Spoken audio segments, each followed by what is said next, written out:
ദാനിയേലിൻ്റെ പുസ്തകത്തിൽ നിന്നുള്ള വായന 4-ാം അധ്യായം. നബുക്കദ്നേസറിൻ്റെ 2-ാം സ്വപ്നം. നബുക്കദ്നേസർ രാജാവ് ഭൂമുഖത്തുള്ള സകല ജനതകൾക്കും ജനപദങ്ങൾക്കും ഭാഷക്കാർക്കും എഴുതുന്നത്: നിങ്ങൾക്ക് സമാധാനം സമൃദ്ധമായി ഉണ്ടാകട്ടെ. അത്യുന്നതനായ ദൈവം എനിക്ക് അറിയിച്ചു തന്ന അടയാളങ്ങളും അത്ഭുതങ്ങളും പ്രസിദ്ധമാക്കുന്നത് നല്ലതാണെന്ന് എനിക്ക് തോന്നുന്നു. അവിടുത്തെ അടയാളങ്ങൾ എത്ര മഹത്വമുള്ളത്! അവിടുത്തെ അത്ഭുതങ്ങൾ എത്ര ശക്തിയുള്ളവ! അവിടുത്തെ രാജ്യമോ എന്നേക്കും നിലനിൽക്കുന്നത്. അവിടുത്തെ ആധിപത്യം തലമുറകളോളം നിലനിൽക്കുന്നത്. നബുക്കദ്നേസറായ ഞാൻ എൻ്റെ കൊട്ടാരത്തിൽ സ്വൈരമായി ഐശ്വര്യത്തോടെ വസിക്കുകയായിരുന്നു. എനിക്കുണ്ടായ ഒരു സ്വപ്നം എന്നെ ഭയപ്പെടുത്തി. കിടക്കയിൽ വച്ച് എനിക്കുണ്ടായ വിചിത്ര ദർശനങ്ങൾ എന്നെ അസ്വസ്ഥനാക്കി. സ്വപ്നത്തിൻ്റെ വ്യാഖ്യാനം പറഞ്ഞു തരേണ്ടതിന് ബാബിലോണിലെ സകല ജ്ഞാനികളെയും എൻ്റെ മുൻപിൽ കൊണ്ടുവരാൻ ഞാൻ കൽപ്പിച്ചു. മന്ത്രവാദികളും ആഭിചാരകന്മാരും കൽദായരും ജ്യോത്സ്യന്മാരും വന്നു. ഞാൻ സ്വപ്നം എന്തെന്ന് പറഞ്ഞെങ്കിലും അവർക്കാർക്കും അത് വ്യാഖ്യാനിക്കാൻ കഴിഞ്ഞില്ല. അവസാനം എൻ്റെ ദേവന്റെ നാമധേയമനുസരിച്ച് ബൽത്തശാസർ എന്ന് വിളിക്കപ്പെടുന്നവനും വിശുദ്ധ ദേവന്മാരുടെ ആത്മാവ് ഉള്ളവനുമായ ദാനിയേൽ എൻ്റെ മുൻപിൽ വന്നു. അവനോട് ഞാൻ സ്വപ്നത്തെപ്പറ്റി ഇങ്ങനെ പറഞ്ഞു: മന്ത്രവാദികളിൽ പ്രമുഖനായ ബൽത്തശാസർ, വിശുദ്ധദേവന്മാരുടെ ആത്മാവ് നിന്നിലുണ്ടെന്നും ഒരു രഹസ്യവും നിനക്ക് അജ്ഞേയമല്ലെന്നും എനിക്കറിയാം. ഇതാ ഞാൻ കണ്ട സ്വപ്നം, അതിൻ്റെ വ്യാഖ്യാനം പറയുക. എനിക്ക് കിടക്കയിൽ വെച്ചുണ്ടായ ദർശനങ്ങൾ ഇവയാണ്. ഭൂമിയുടെ മധ്യത്തിൽ വളരെ ഉയരമുള്ള ഒരു വൃക്ഷം ഞാൻ കണ്ടു. ആ വൃക്ഷം വളർന്നു വലുതായി അതിൻ്റെ അഗ്രം ആകാശം വരെ എത്തി. ഭൂമിയുടെ ഏതറ്റത്ത് നിന്നാലും അത് ദൃഷ്ടിഗോചരമായിരുന്നു. ഭംഗിയുള്ള ഇലകളോട് കൂടിയ അത് ഫലസമൃദ്ധമായിരുന്നു. എല്ലാവർക്കും ആവശ്യകമായ ഭക്ഷണം അതിൽ നിന്ന് ലഭിച്ചു. വന്യമൃഗങ്ങൾ അതിൻ്റെ തണലിൽ അഭയം തേടി. ആകാശപ്പറവകൾ അതിൻ്റെ കൊമ്പുകളിൽ വസിച്ചു. എല്ലാ ജീവികൾക്കും അതിൽ നിന്ന് ഭക്ഷണം കിട്ടി. കിടക്കയിൽ വെച്ച് എനിക്കുണ്ടായ ദർശനത്തിൽ ഇതാ ഒരു ദൂതൻ, ഒരു പരിശുദ്ധൻ സ്വർഗത്തിൽ നിന്ന് ഇറങ്ങി വരുന്നു. അവൻ അത്യുച്ചത്തിൽ വിളിച്ചു പറഞ്ഞു: ഈ വൃക്ഷം വെട്ടിമുറിച്ച് കൊമ്പുകൾ ഛേദിച്ച് ഇലകൾ തല്ലിക്കൊഴിച്ച് കായ്കൾ ചിതറിച്ചു കളയുവിൻ. വന്യമൃഗങ്ങൾ അതിൻ്റെ ചുവട്ടിൽ നിന്നും പക്ഷികൾ അതിൻ്റെ ശാഖകളിൽ നിന്നും ഓടി ഒടിക്കട്ടെ. അതിൻ്റെ കുറ്റി ഇരുമ്പും ഓടും കൊണ്ട് ബന്ധിച്ച് വയലിലെ ഇളം പുല്ലുകളോടൊപ്പം ഉപേക്ഷിക്കുക. ആകാശത്തിലെ മഞ്ഞുകൊണ്ട് അവൻ നനയട്ടെ. വന്യമൃഗങ്ങളോട് കൂടെ ഭൂമിയിലെ പുല്ലിൽ കഴിയാനായിരിക്കട്ടെ അവൻ്റെ വിധി. അവന് മനുഷ്യൻ്റെ മനസ്സ് നഷ്ടപ്പെട്ട് മൃഗത്തിൻ്റെ മനസ്സ് ലഭിക്കട്ടെ. 7 സംവത്സരം അവൻ അങ്ങനെ കഴിയട്ടെ. ഈ വിധി ദൂതന്മാരുടെ പരിശുദ്ധന്മാരുടെ കൽപ്പന അനുസരിച്ചാണ്. അത്യുന്നതനാണ് മനുഷ്യരുടെ രാജ്യങ്ങളെ ഭരിക്കുന്നതെന്നും താൻ തീരുമാനിക്കുന്നവർക്ക് അവിടുന്ന് അത് നൽകുമെന്നും മനുഷ്യരിൽ ഏറ്റവും എളിയവരെ അതിന്മേൽ വാഴിക്കുമെന്നും മനുഷ്യരെല്ലാവരും ഗ്രഹിക്കേണ്ടതിനാണിത്. ഈ സ്വപ്നമാണ് നബുക്കദ്നേസർ രാജാവായ ഞാൻ കണ്ടത്. ആകയാൽ അല്ലയോ ബൽത്തശാസർ, വ്യാഖ്യാനം എന്തെന്ന് പറയുക. എൻ്റെ രാജ്യത്തെ ജ്ഞാനികളിൽ ആർക്കും ഇത് വ്യാഖ്യാനിക്കാൻ സാധിച്ചില്ല. എന്നാൽ പരിശുദ്ധ ദേവന്മാരുടെ ആത്മാവ് നിന്നിലുള്ളതുകൊണ്ട് നിനക്ക് സാധിക്കും. ബൽത്തശാസർ എന്നു പേരുള്ള ദാനിയേൽ ഒരു നിമിഷത്തേക്ക് അസ്വസ്ഥനായി. ചിന്തകൾ അവനെ പരിഭ്രാന്തനാക്കി. രാജാവ് പറഞ്ഞു: ബൽത്തശാസർ, സ്വപ്നമോ അതിൻ്റെ അർത്ഥമോ നിന്നെ ആകുലനാക്കാതിരിക്കട്ടെ. ബൽത്തശാസർ പറഞ്ഞു: പ്രഭു, സ്വപ്നം നിന്നെ വെറുക്കുന്നവരെയും വ്യാഖ്യാനം നിന്റെ വൈരികളെയും ഉദ്ദേശിച്ചായിരിക്കട്ടെ. ആകാശം മുട്ടെ വളർന്ന് ശക്തിപ്പെട്ടതും ഭൂമിയിൽ എവിടെയും നിന്ന് കാണാവുന്നതും മനോഹരമായ ഇലകളും നിറയെ ഫലങ്ങളുമുള്ളതും അങ്ങനെ എല്ലാവർക്കും ഭക്ഷണം നൽകിയിരുന്നതും ചുവട്ടിൽ വന്യമൃഗങ്ങൾ അഭയം കണ്ടെത്തിയിരുന്നതും കൊമ്പുകളിൽ ആകാശത്തിലെ പക്ഷികൾ പാർത്തിരുന്നതുമായി നീ കണ്ട വൃക്ഷം വളർന്ന് ബലിഷ്ഠനായ നീ തന്നെയാണ്. നിന്റെ മഹത്വം വർദ്ധിച്ച് ആകാശം വരെയും നിന്റെ ആധിപത്യം ഭൂമിയുടെ അതിരുകൾ വരെയും എത്തിയിരിക്കുന്നു. ആ വൃക്ഷം വെട്ടിമുറിച്ച് നശിപ്പിക്കുവിൻ. എന്നാൽ അതിൻ്റെ കുറ്റി വേരുകളോടൊപ്പം ഇരുമ്പും ഓടും കൊണ്ട് ബന്ധിതമായി വയലിലെ ഇളം പുല്ലുകളുടെ ഇടയിൽ ഉപേക്ഷിക്കുക. ആകാശത്തിലെ മഞ്ഞുകൊണ്ട് അവൻ നനയട്ടെ. 7 സംവത്സരം കഴിയും വരെ അവൻ്റെ ഭാഗധേയം വന്യമൃഗങ്ങളോടൊപ്പമായിരിക്കട്ടെ എന്നിങ്ങനെ ഒരു ദൂതൻ, ഒരു പരിശുദ്ധൻ സ്വർഗത്തിൽ നിന്നിറങ്ങി വന്ന് വിളിച്ചു പറയുന്നത് രാജാവ് കണ്ടല്ലോ. രാജാവേ, ഇതാണ് അതിൻ്റെ വ്യാഖ്യാനം. അത്യുന്നതനായ ദൈവത്തിൽ നിന്ന് എൻ്റെ നാഥനായ രാജാവിൻ്റെ മേൽ വന്ന വിധിവാചകമാണിത്. നീ മനുഷ്യരുടെ ഇടയിൽ നിന്ന് ഓടിക്കപ്പെടും. നിന്റെ വാസം വന്യമൃഗങ്ങളോടുകൂടെ ആയിരിക്കും. കാളയെപ്പോലെ പുല്ല് തിന്നുന്നതിന് നീ നിർബന്ധിതനാകും. ആകാശത്തിലെ മഞ്ഞുകൊണ്ട് നീ നനയും. അങ്ങനെ 7 സംവത്സരം കടന്നുപോകും. അപ്പോൾ അത്യുന്നതനാണ് മനുഷ്യരുടെ രാജ്യത്തെ ഭരിക്കുന്നതെന്നും താൻ ഇച്ഛിക്കുന്നവർക്ക് അവിടുന്ന് രാജ്യം കൊടുക്കുമെന്നും നീ അറിയും. സ്വർഗത്തിന്റെ പരമാധികാരം നീ അംഗീകരിക്കുമ്പോൾ വൃക്ഷത്തിന്റെ കുറ്റി വേരുപേക്ഷിക്കാൻ കൽപ്പിക്കപ്പെട്ടതനുസരിച്ച് നിന്റെ രാജ്യം നിനക്ക് തിരിച്ചു കിട്ടും. അതിനാൽ രാജാവേ, എൻ്റെ ഉപദേശം സ്വീകരിക്കുക. ധർമ്മനിഷ്ഠ പാലിച്ചുകൊണ്ട് പാപങ്ങളിൽ നിന്നും മർദ്ദിതരോട് കാരുണ്യം കാണിച്ചുകൊണ്ട് അകൃത്യങ്ങളിൽ നിന്നും ഒഴിഞ്ഞു നിൽക്കുക. ഒരു പക്ഷേ നിന്റെ സ്വസ്ഥതയുടെ കാലം നീട്ടിക്കിട്ടിയേക്കും. ഇതെല്ലാം നബുക്കദ്നേസർ രാജാവിന് സംഭവിച്ചു. 12 മാസം കഴിഞ്ഞ് ബാബിലോണിലെ രാജകൊട്ടാരത്തിന്റെ മട്ടുപ്പാവിൽ ഉലാത്തുമ്പോൾ രാജാവ് പറഞ്ഞു, എൻ്റെ രാജകീയ മഹത്വത്തിനു വേണ്ടി രാജമന്ദിരമായി എൻ്റെ മഹാപ്രഭാവത്താൽ ഞാൻ നിർമ്മിച്ചതല്ലേ മഹത്തായ ഈ ബാബിലോൺ. ഈ വാക്കുകൾ രാജാവിൻ്റെ വായിൽ നിന്ന് വീഴുന്നതിന് മുൻപ് തന്നെ സ്വർഗത്തിൽ നിന്ന് ഒരു സ്വരം കേട്ടു. നബുക്കദ്നേസർ രാജാവേ, നിന്നോടാണ് പറയുന്നത്, രാജ്യം നിന്നിൽ നിന്ന് വേർപെട്ടിരിക്കുന്നു. നീ മനുഷ്യരുടെ ഇടയിൽ നിന്ന് ഓടിക്കപ്പെടുകയും നിന്റെ വാസം വന്യമൃഗങ്ങളോടൊത്ത് ആയിരിക്കുകയും ചെയ്യും. കാളയെപ്പോലെ നീ പുല്ലു തിന്നും. മനുഷ്യരുടെ രാജ്യം ഭരിക്കുന്നത് അത്യുന്നതനാണെന്നും താൻ ഇച്ഛിക്കുന്നവന് അവിടുന്ന് അത് നൽകുമെന്നും നീ അറിയുന്നതുവരെ 7 സംവത്സരം കടന്നുപോകും. അപ്പോൾ തന്നെ ആ വാക്കുകൾ നബുക്കദ്നേസറിൽ നിവൃത്തിയായി. അവൻ മനുഷ്യരുടെ ഇടയിൽ നിന്ന് ഓടിക്കപ്പെടുകയും അവൻ്റെ നഖം പക്ഷിയുടെ നഖം പോലെയും രോമം കഴുകന്റെ തൂവലുകൾ പോലെയും വളരുന്നതുവരെ കാളയെപ്പോലെ പുല്ലു തിന്നുകയും ദേഹം ആകാശത്തിലെ മഞ്ഞുകൊണ്ട് നനയുകയും ചെയ്തു. ആ നാളുകൾ കഴിഞ്ഞപ്പോൾ നബുക്കദ്നേസറായ ഞാൻ സ്വർഗത്തിലേക്ക് കണ്ണുകൾ ഉയർത്തി. എൻ്റെ ബുദ്ധി തിരിച്ചു കിട്ടി. ഞാൻ അത്യുന്നതനെ വാഴ്ത്തുകയും നിത്യം ജീവിക്കുന്ന അവിടുത്തെ സ്തുതിക്കുകയും മഹത്വപ്പെടുത്തുകയും ചെയ്തു. അവിടുത്തെ ആധിപത്യം അനന്തമാണ്. അവിടുത്തെ രാജ്യം തലമുറ തലമുറയായി നിലനിൽക്കുന്നു. സകല ഭൂവാസികളും അവിടുത്തെ മുൻപിൽ ഒന്നുമല്ല. സ്വർഗീയ സൈന്യത്തോടും ഭൂവാസികളോടും തൻ്റെ ഇച്ഛയ്ക്കൊത്ത് അവിടുന്ന് പ്രവർത്തിക്കുന്നു. ആർക്കും അവിടുത്തെ കരം തടയാനോ എന്താണ് ഈ ചെയ്തത് എന്ന് അവിടുത്തോട് ചോദിക്കാനോ സാധിക്കയില്ല. ആ നിമിഷത്തിൽ തന്നെ എനിക്ക് ബുദ്ധി തിരിച്ചു കിട്ടി. എൻ്റെ രാജ്യത്തിൻ്റെ മഹത്വത്തിനായി എൻ്റെ രാജ്യത്വവും പ്രതാപവും എനിക്ക് തിരിച്ചു കിട്ടി. എൻ്റെ ഉപദേശകന്മാരും പ്രഭുക്കന്മാരും എന്നെ തേടി വന്നു. എൻ്റെ രാജ്യത്തിൽ ഞാൻ വീണ്ടും പ്രതിഷ്ഠിക്കപ്പെട്ടു. പൂർവാധികം മഹത്വം എനിക്ക് ലഭിച്ചു. നബുക്കദ്നേസറായ ഞാൻ ഇപ്പോൾ സ്വർഗത്തിൻ്റെ രാജാവിനെ സ്തുതിക്കുകയും പുകഴ്ത്തുകയും മഹത്വപ്പെടുത്തുകയും ചെയ്യുന്നു. എന്തെന്നാൽ അവിടുത്തെ പ്രവൃത്തികൾ ശരിയായിട്ടുള്ളതും മാർഗങ്ങൾ നീതിപൂർണവുമാണ്. അഹങ്കാരികളെ താഴ്ത്താൻ അവിടുത്തേക്ക് കഴിയും. 5-ാം അധ്യായം. ചുവരെഴുത്ത്. ബൽഷാസർ രാജാവ് തൻ്റെ പ്രഭുക്കന്മാരിൽ 1000 പേർക്ക് ഒരു വിരുന്ന് നൽകുകയും അവരോടൊപ്പം വീഞ്ഞു കുടിക്കുകയും ചെയ്തു. വീഞ്ഞു കുടിച്ചു മതിച്ചപ്പോൾ രാജാവായ താനും തൻ്റെ പ്രഭുക്കന്മാരും ഭാര്യമാരും ഉപനാരികളും വീഞ്ഞു കുടിക്കേണ്ടതിന് തൻ്റെ പിതാവായ നബുക്കദ്നേസർ ജെറുസലേം ദേവാലയത്തിൽ നിന്ന് കൊണ്ടുവന്ന സ്വർണവും വെള്ളിയും കൊണ്ടുള്ള പാത്രങ്ങൾ കൊണ്ടുവരാൻ അവൻ കൽപ്പിച്ചു. ജെറുസലേമിലെ ദേവാലയത്തിൽ നിന്ന് അപഹരിച്ചു കൊണ്ടുവന്ന സ്വർണം കൊണ്ടും വെള്ളി കൊണ്ടുമുള്ള പാത്രങ്ങൾ കൊണ്ടുവന്നു. രാജാവും പ്രഭുക്കന്മാരും ഭാര്യമാരും ഉപനാരികളും അവയിൽ നിന്ന് കുടിച്ചു. അവർ വീഞ്ഞു കുടിച്ചതിനു ശേഷം സ്വർണവും വെള്ളിയും ഓടും ഇരുമ്പും മരവും കല്ലും കൊണ്ടുള്ള ദേവന്മാരെ സ്തുതിച്ചു. പെട്ടെന്ന് ഒരു മനുഷ്യന്റെ കൈവിരലുകൾ പ്രത്യക്ഷപ്പെട്ട് ദീപപീഠത്തിന് നേരെ രാജകൊട്ടാരത്തിന്റെ മിനുത്ത ഭിത്തിയിൽ എന്തോ എഴുതിക്കൊണ്ടിരുന്ന കൈപ്പത്തി രാജാവ് കണ്ടു. രാജാവ് വിവർണനായി. അവൻ ചിന്താധീനനായി കൈകാലുകൾ കുഴയുകയും കാൽമുട്ടുകൾ കൂട്ടിയടിക്കുകയും ചെയ്തു. ആഭിചാരകരെയും കൽദായരെയും ജ്യോത്സ്യന്മാരെയും വരുത്താൻ അവൻ വിളിച്ചു പറഞ്ഞു. രാജാവ് ബാബിലോണിലെ ജ്ഞാനികളോട് പറഞ്ഞു, ഈ എഴുത്തു വായിച്ച് വ്യാഖ്യാനിച്ചു തരുന്നവനെ ധൂമ്രവസ്ത്രം ധരിപ്പിച്ച് കഴുത്തിൽ പൊന്മാല ചാർത്തി രാജ്യത്തിൻ്റെ 3-ാം ഭരണാധികാരി ആക്കുന്നതാണ്.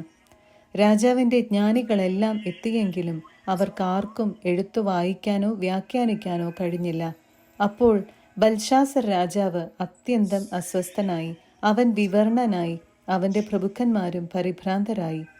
രാജാവിൻ്റെയും പ്രഭുക്കന്മാരുടെയും സംസാരം കേട്ട് രാജ്ഞി വിരുന്നുശാലയിലെത്തി.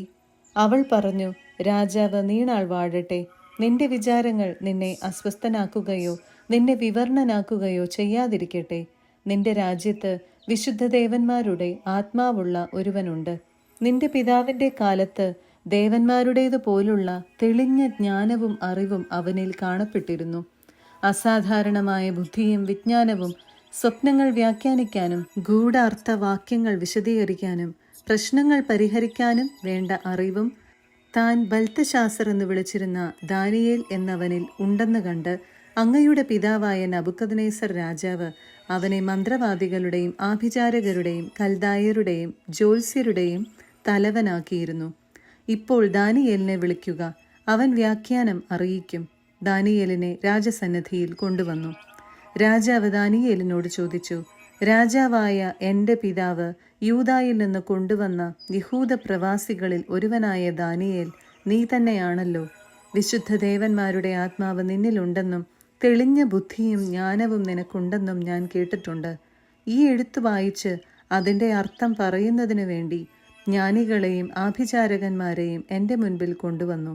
പക്ഷേ അവർക്കാർക്കും അത് വിശദീകരിക്കാൻ സാധിച്ചില്ല. വ്യാഖ്യാനങ്ങൾ നൽകാനും പ്രശ്നങ്ങൾ പരിഹരിക്കാനും നിനക്ക് സാധിക്കുമെന്ന് ഞാൻ കേട്ടിട്ടുണ്ട്. ഇപ്പോൾ ഈ എഴുത്ത് വായിച്ച് അതെനിക്ക് വ്യാഖ്യാനിച്ചു തരാൻ നിനക്ക് കഴിഞ്ഞാൽ ധൂമ്രവസ്ത്ര വിഭൂഷിതനായി കഴുത്തിൽ പൊന്മാല ചാർത്തി നീ രാജ്യത്തിൻ്റെ 3ാം ഭരണാധികാരി ആകും. ദാനിയേൽ രാജസന്നിധിയിൽ ഉണർത്തിച്ചു, നിന്റെ സമ്മാനങ്ങൾ നിന്റെ കയ്യിൽ തന്നെ ഇരുന്നു കൊള്ളട്ടെ. മറ്റാർക്കെങ്കിലും കൊടുത്തേക്കൂ. ലിഖിതം വായിച്ച് അർത്ഥം ഞാൻ പറഞ്ഞു തരാം. രാജാവേ, അത്യുന്നതനായ ദൈവം നിന്റെ പിതാവായ നബുക്കദ്നേസറിന് രാജത്വവും മഹത്വവും പ്രതാപവും ആധിപത്യവും നൽകി. അവിടുന്ന് അവന് കൊടുത്ത മഹത്വം നിമിത്തം എല്ലാ ജനതകളും ജനപദങ്ങളും ഭാഷക്കാരും അവൻ്റെ മുൻപിൽ ഭയപ്പെട്ടു വിറച്ചു. അവൻ ഇഷ്ടാനുസരണം കൊല്ലുകയോ ജീവിക്കാൻ അനുവദിക്കുകയോ ഉയർത്തുകയോ താഴ്ത്തുകയോ ചെയ്തു പോന്നു. എന്നാൽ അവൻ അഹങ്കരിക്കുകയും ഹൃദയം കഠിനമാക്കുകയും ഗർവോടെ പ്രവർത്തിക്കുകയും ചെയ്തപ്പോൾ രാജസിംഹാസനത്തിൽ നിന്ന് അവൻ ബഹിഷ്കൃതനായി. അവന് മഹത്വം നഷ്ടപ്പെട്ടു. അവൻ മനുഷ്യരുടെ ഇടയിൽ നിന്ന് ഓടിക്കപ്പെട്ടു.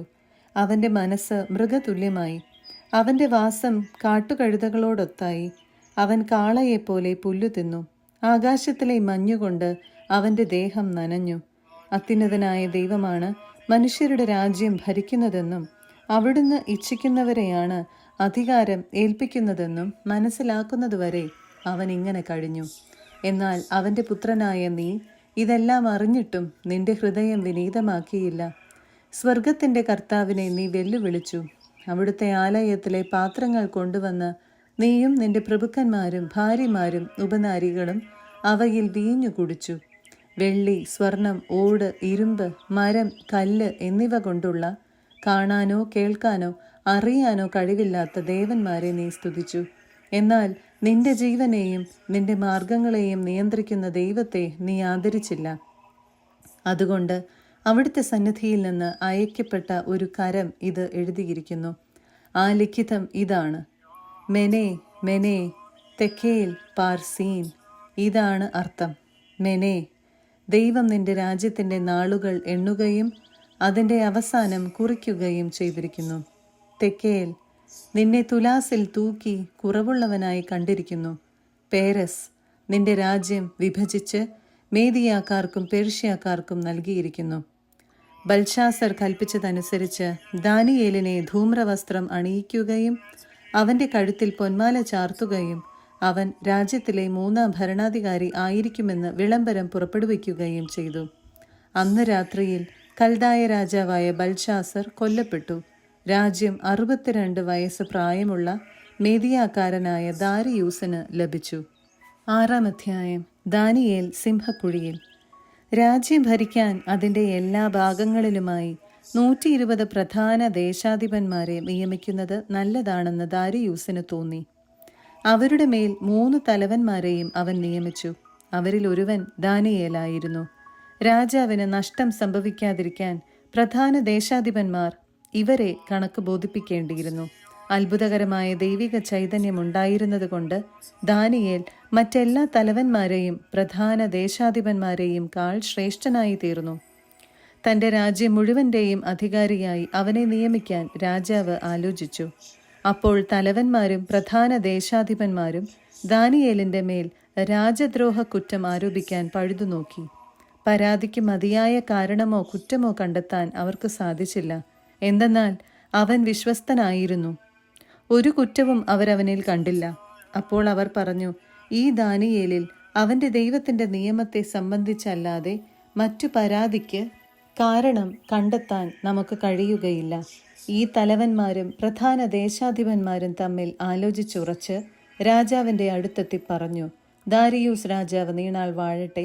എല്ലാ തലവന്മാരും സ്ഥാനപതികളും പ്രധാന ദേശാധിപന്മാരും ഉപദേശകരും നാടുവാഴികളും ഒരു കാര്യം തീരുമാനിച്ചിരിക്കുന്നു.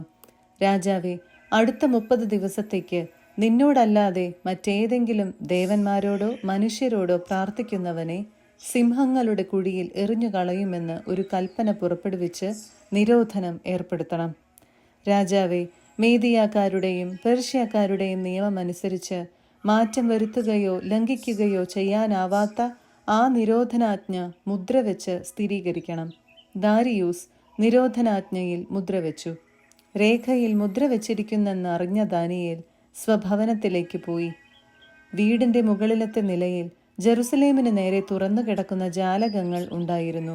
താൻ മുൻപ് ചെയ്തിരുന്നതുപോലെ അവൻ അവിടെ ദിവസേന 3 പ്രാവശ്യം മുട്ടിന്മേൽ നിന്ന് തന്റെ ദൈവത്തോട് പ്രാർത്ഥിക്കുകയും നന്ദി പറയുകയും ചെയ്തു. മേൽപ്പറഞ്ഞ മനുഷ്യർ തീരുമാനിച്ചിരുന്നതുപോലെ ചെന്ന് ദാനിയേൽ തന്റെ ദൈവത്തിന്റെ മുൻപിൽ പ്രാർത്ഥിക്കുന്നതും അപേക്ഷിക്കുന്നതും കണ്ടു. അവർ രാജസന്നിധിയിലെത്തി നിരോധനാജ്ഞയെപ്പറ്റി പറഞ്ഞു. രാജാവേ, 30 ദിവസത്തേക്ക് നിന്നോടല്ലാതെ ഏതെങ്കിലും ദേവനോടോ മനുഷ്യനോടോ ആരെങ്കിലും പ്രാർത്ഥിച്ചാൽ അവനെ സിംഹങ്ങളുടെ കുഴിയിൽ തള്ളും എന്നൊരു നിരോധനാജ്ഞയിൽ നീ ഒപ്പുവെച്ചിരുന്നില്ലേ? രാജാവ് പറഞ്ഞു, മേദിയാക്കാരുടെയും പേർഷ്യക്കാരുടെയും അലംഘനീയമായ നിയമമനുസരിച്ച് അത് തീർച്ചയായും അങ്ങനെ തന്നെ. അവർ പറഞ്ഞു, രാജാവേ, യൂദായിൽ നിന്നുള്ള പ്രവാസികളിൽ ഒരുവനായ ആ ദാനിയേൽ നിന്നെയാകട്ടെ നീ ഒപ്പുവെച്ച നിരോധനാജ്ഞയെയാകട്ടെ മാനിക്കാതെ ദിവസവും 3 പ്രാവശ്യം തന്റെ പ്രാർത്ഥന നടത്തുന്നു. ഇതു കേട്ടപ്പോൾ രാജാവ് അത്യധികം വ്യസനിച്ചു. ദാനിയേലിനെ രക്ഷിക്കാൻ മനസ്സിലുറച്ച് അവനെ രക്ഷിക്കുന്നതിനു വേണ്ടി സൂര്യൻ അസ്തമിക്കുന്നതുവരെ അവൻ പരിശ്രമിച്ചു. അപ്പോൾ ആലോചിച്ചുറച്ചു വന്നിരുന്ന ആളുകൾ രാജാവിനോട് പറഞ്ഞു, രാജാവേ, നീ അറിഞ്ഞാലും മേദിയാക്കാരുടെയും പേർഷ്യക്കാരുടെയും നിയമമനുസരിച്ച് രാജാവ് പുറപ്പെടുവിക്കുന്ന കൽപ്പനയും ശാസനവും മാറ്റിക്കൂടാ. രാജാവ് കൽപ്പിച്ചതനുസരിച്ച് ദാനിയേലിനെ കൊണ്ടുവന്ന് സിംഹങ്ങളുടെ കുഴിയിലേക്ക് എറിഞ്ഞു. രാജാവ് ദാനിയേലിനോട് പറഞ്ഞു, നീ നിരന്തരം സേവിക്കുന്ന നിന്റെ ദൈവം നിന്നെ രക്ഷിക്കട്ടെ. ദാനിയേലിനെ കുറിച്ചുള്ള വിധിക്ക് മാറ്റം വരാതിരിക്കാൻ കുഴി ഒരു കല്ലുകൊണ്ട് അടയ്ക്കുകയും രാജാവിൻ്റെയും പ്രഭുക്കന്മാരുടെയും മോതിരങ്ങൾ കൊണ്ട് അതിന് മുദ്ര വയ്ക്കുകയും ചെയ്തു. രാജാവ് കൊട്ടാരത്തിലേക്ക് പോയി. രാത്രി മുഴുവൻ ഉപവാസത്തിൽ കഴിച്ചുകൂട്ടി. വിനോദങ്ങളെല്ലാം അവൻ പരിത്യജിച്ചു. നിദ്ര അവനെ സമീപിച്ചില്ല. രാജാവ് അതിരാവിലെ എഴുന്നേറ്റ് സിംഹങ്ങളുടെ കുഴിയിലേക്ക് തിടുക്കത്തിൽ ചെന്നു. ദാനിയേലിനെ ഇട്ടിരുന്ന കുഴിക്കടുത്ത് ചെന്നപ്പോൾ ദുഃഖം നിറഞ്ഞ സ്വരത്തിൽ രാജാവ് വിളിച്ചു ചോദിച്ചു, ദാനിയേൽ, ജീവിക്കുന്ന ദൈവത്തിന്റെ ദാസ, നീ നിരന്തരം സേവിക്കുന്ന നിന്റെ ദൈവം നിന്നെ സിംഹങ്ങളിൽ നിന്ന് രക്ഷിക്കാൻ ശക്തനായിരുന്നോ? ദാനിയേൽ രാജാവിനോട് പറഞ്ഞു, രാജാവ് നീണാൾ വാഴട്ടെ. തൻ്റെ മുൻപിൽ ഞാൻ കുറ്റമറ്റവനാണെന്ന് കണ്ടതിനാൽ എൻ്റെ ദൈവം ദൂതനെ അയച്ച് സിംഹങ്ങളുടെ വാ അടച്ചു. അവ എന്നെ ഉപദ്രവിച്ചില്ല. രാജാവേ, നിന്റെ മുൻപിലും ഞാൻ നിരപരാധനാണല്ലോ. അപ്പോൾ രാജാവ് അത്യധികം സന്തോഷിച്ച് ദാനിയേലിനെ കുഴിയിൽ നിന്ന് പുറത്തു കൊണ്ടുവരാൻ കൽപ്പിച്ചു. ദാനിയേലിനെ കുഴിയിൽ നിന്ന് കയറ്റി. തൻ്റെ ദൈവത്തിൽ ആശ്രയിച്ചിരുന്നതുകൊണ്ട് അവന് ഒരു പോറൽ പോലും ഏറ്റതായി കണ്ടില്ല. ദാനിയേലിനെ കുറ്റം വിധിച്ചവരെയും അവരുടെ ഭാര്യമാരെയും കുട്ടികളെയും രാജകൽപ്പന പ്രകാരം കൊണ്ടുവന്ന് സിംഹത്തിൻ്റെ കുഴിയിൽ എറിഞ്ഞു. കുഴിയുടെ അടിയിലെത്തും മുൻപേ സിംഹങ്ങൾ അവരെ അടിച്ചു വീഴ്ത്തി അസ്ഥികൾ ഒടിച്ചു നുറുക്കി. ദാരിയൂസ് രാജാവ് ഭൂമുഖത്തുള്ള സകല ജനതകൾക്കും ജനപദങ്ങൾക്കും ഭാഷക്കാർക്കും എഴുതി, നിങ്ങൾക്ക് സമാധാനം സമൃദ്ധമാകട്ടെ. എൻ്റെ അധികാരത്തിലുള്ള എല്ലാവരും ദാനിയേലിൻ്റെ ദൈവത്തിനു മുൻപിൽ ഭയന്ന് വിറയ്ക്കണമെന്ന് ഞാൻ വിളംബരം ചെയ്യുന്നു. എന്തെന്നാൽ അവിടുന്നാണ് നിത്യനും ജീവിക്കുന്നവനുമായ ദൈവം. അവിടുത്തെ രാജ്യം ഒരിക്കലും നശിപ്പിക്കപ്പെടുകയില്ല. അവിടുത്തെ ആധിപത്യത്തിന് അവസാനമില്ല. അവിടുന്ന് രക്ഷിക്കുകയും വീണ്ടെടുക്കുകയും ചെയ്യുന്നു. ആകാശത്തിലും ഭൂമിയിലും അവിടുന്ന് അടയാളങ്ങളും അത്ഭുതങ്ങളും പ്രവർത്തിക്കുന്നു. അവിടുന്നാണ് ദാനിയേലിനെ സിംഹങ്ങളുടെ പിടിയിൽ നിന്ന് രക്ഷിച്ചത്. ദാരിയൂസിൻ്റെയും പേർഷ്യക്കാരനായ സൈറസിൻ്റെയും ഭരണകാലത്ത് ദാനിയേൽ ഐശ്വര്യപൂർവ്വം ജീവിച്ചു. 7-ാം അധ്യായം. ദാനിയേലിൻ്റെ ദർശനങ്ങൾ. 4 മൃഗങ്ങൾ. ബാബിലോൺ രാജാവായ ബൽഷാസറിൻ്റെ 1-ാം ഭരണവർഷം ദാനിയേലിന് ഉറക്കത്തിൽ ഒരു സ്വപ്നവും ചില ദർശനങ്ങളും ഉണ്ടായി. അവൻ സ്വപ്നം എഴുതിയിടുകയും അതിൻ്റെ സംഗ്രഹം അറിയിക്കുകയും ചെയ്തു. ദാനിയേൽ പറഞ്ഞു, ആകാശത്തിലെ 4 കാറ്റുകളും മഹാസമുദ്രത്തെ ഇളക്കി മറിക്കുന്നത് നിശാദർശനത്തിൽ ഞാൻ കണ്ടു. 4 വലിയ മൃഗങ്ങൾ കടലിൽ നിന്ന് കയറി വന്നു. അവ വിഭിന്നങ്ങളായിരുന്നു. സിംഹത്തെ പോലെ ആയിരുന്നു ആദ്യത്തേത്. അതിന് കഴുകന്റെ ചിറകുകൾ ഉണ്ടായിരുന്നു. ഞാൻ അതിനെ വീക്ഷിച്ചുകൊണ്ടിരിക്കെ അതിൻ്റെ ചിറകുകൾ പറിച്ചെടുക്കപ്പെട്ടു. അതിനെ നിലത്തുനിന്ന് പൊക്കി മനുഷ്യനെ പോലെ 2 കാലിൽ നിർത്തി. മനുഷ്യന്റെ മനസ്സും അതിന് നൽകപ്പെട്ടു. ഇതാ, രണ്ടാമത് കരടിയെപ്പോലെ മറ്റൊരു മൃഗം. അതിൻ്റെ ഒരു വശം ഉയർത്തപ്പെട്ടു.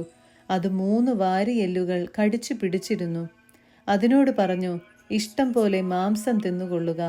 അതിനുശേഷം ഞാൻ നോക്കിയപ്പോൾ ഇതാ, മുതുകത്ത് പക്ഷിയുടെ 4 ചിറകുകളുള്ള പുള്ളിപ്പുലിയെപ്പോലെ മറ്റൊരു മൃഗം. അതിന് 4 തലകളുണ്ടായിരുന്നു. ആധിപത്യം അവന് നൽകപ്പെട്ടു. ഇതിനുശേഷം നിശാദർശനത്തിൽ ഇതാ, ഘോരനും ഭയങ്കരനും അതിശക്തനുമായ 4-ാമത്തെ മൃഗം. അതിന് വലിയ ഉരുക്കുപല്ലുകളുണ്ടായിരുന്നു. അത് വിഴുങ്ങുകയും കഷണം കഷണമായി തകർക്കുകയും മിച്ചമുള്ളത് കാലുകൊണ്ട് ചവിട്ടി അരയ്ക്കുകയും ചെയ്തു. മുൻപേ വന്ന മൃഗങ്ങളിൽ നിന്നെല്ലാം വ്യത്യസ്തനായിരുന്ന അതിന് 10 കൊമ്പുകളുണ്ടായിരുന്നു. ഞാൻ കൊമ്പുകൾ നോക്കിക്കൊണ്ടിരിക്കുമ്പോൾ ഇതാ, മറ്റൊരു ചെറിയ കൊമ്പ് അവയുടെ ഇടയിൽ മുളച്ചു വരുന്നു. അതിൻ്റെ വരവോടെ ആദ്യത്തേതിൽ 3 എണ്ണം വേരോടെ പിഴുതു മാറ്റപ്പെട്ടു. ഇതാ, ഈ കൊമ്പിൽ മനുഷ്യൻ്റേതുപോലുള്ള കണ്ണുകളും വമ്പ് പറയുന്ന ഒരു വായും. മനുഷ്യപുത്രൻ, ഞാൻ നോക്കിക്കൊണ്ടിരിക്കെ സിംഹാസനങ്ങൾ നിരത്തി പുരാതനനായവൻ ഉപവിഷ്ടനായി. അവൻ്റെ വസ്ത്രം മഞ്ഞുപോലെ ധവളം, തലമുടി നിർമ്മലമായ ആട്ടിൻ രോമം പോലെ. തീജ്വാലകളായിരുന്നു അവൻ്റെ സിംഹാസനം. അതിൻ്റെ ചക്രങ്ങൾ കത്തിക്കാളുന്ന അഗ്നി. അവൻ്റെ മുൻപിൽ നിന്ന് അഗ്നിപ്രവാഹം പുറപ്പെട്ടു. 1000 പേർ അവനെ സേവിച്ചു. 10,000 പേർ അവൻ്റെ മുൻപിൽ നിന്നു. ന്യായാധിപ സഭ ന്യായവിധിക്ക് ഉപവിഷ്ടമായി. ഗ്രന്ഥങ്ങൾ തുറക്കപ്പെട്ടു. കൊമ്പിൻ്റെ വൻപു പറച്ചിൽ കേട്ടു. ഞാൻ നോക്കിക്കൊണ്ടിരിക്കെ ആ മൃഗം കൊല്ലപ്പെട്ടു. അതിൻ്റെ ശരീരം നശിപ്പിക്കപ്പെട്ടു. അഗ്നിയിൽ ദഹിപ്പിക്കാൻ അത് വിട്ടുകൊടുക്കപ്പെടുകയും ചെയ്തു. മറ്റു മൃഗങ്ങളുടെ ആധിപത്യം എടുത്തുമാറ്റപ്പെട്ടു. എന്നാൽ അവയുടെ ആയുസ് ഒരു കാലത്തേക്കും ഒരു സമയത്തേക്കും നീണ്ടുനിന്നു.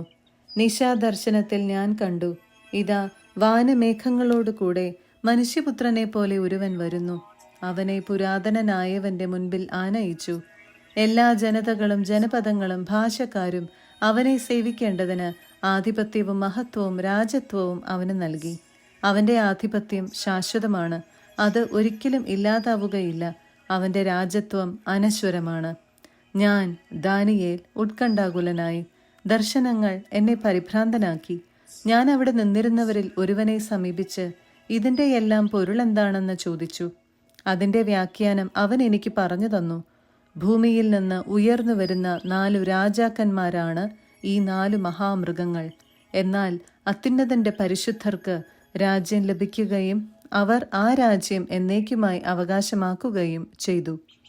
മറ്റുള്ളവരിൽ നിന്ന് വ്യത്യസ്തനും കൂടുതൽ ഭയങ്കരനും ഉരുക്കുപല്ലും ഓട്ടുനഖവുമുള്ളവനും വെട്ടിവിഴുങ്ങുകയും കഷണം കഷണമായി തകർക്കുകയും മിച്ചമുള്ളവയെ കാലുകൊണ്ട് ചവിട്ടി അരയ്ക്കുകയും ചെയ്തവനുമായ 4-ാമത്തെ മൃഗത്തെക്കുറിച്ച് അറിയാൻ ഞാൻ ആഗ്രഹിച്ചു. അതിൻ്റെ തലയിലുണ്ടായിരുന്ന 10 കൊമ്പുകളെയും മറ്റു 3 എണ്ണത്തെ വീഴ്ത്തിയതും കണ്ണുകളും വൻപ് പറയുന്ന വായുമുള്ളതും മറ്റുള്ളവയേക്കാൾ ഭീകരവുമായ കൊമ്പിനെയും സംബന്ധിച്ച സത്യം അറിയുന്നതിന് ഞാൻ ആഗ്രഹിച്ചു. പുരാതനനായവൻ വന്ന് അത്യുന്നതന്റെ പരിശുദ്ധർക്ക് വേണ്ടി ന്യായവിധി നടത്തുന്നതുവരെ, പരിശുദ്ധർ രാജ്യം സ്വീകരിക്കുന്ന സമയം സമാഗതമാകുന്നതുവരെ ഈ കൊമ്പ് അവരുമായി പൊരുതി ജയിക്കുന്നത് ഞാൻ കണ്ടു.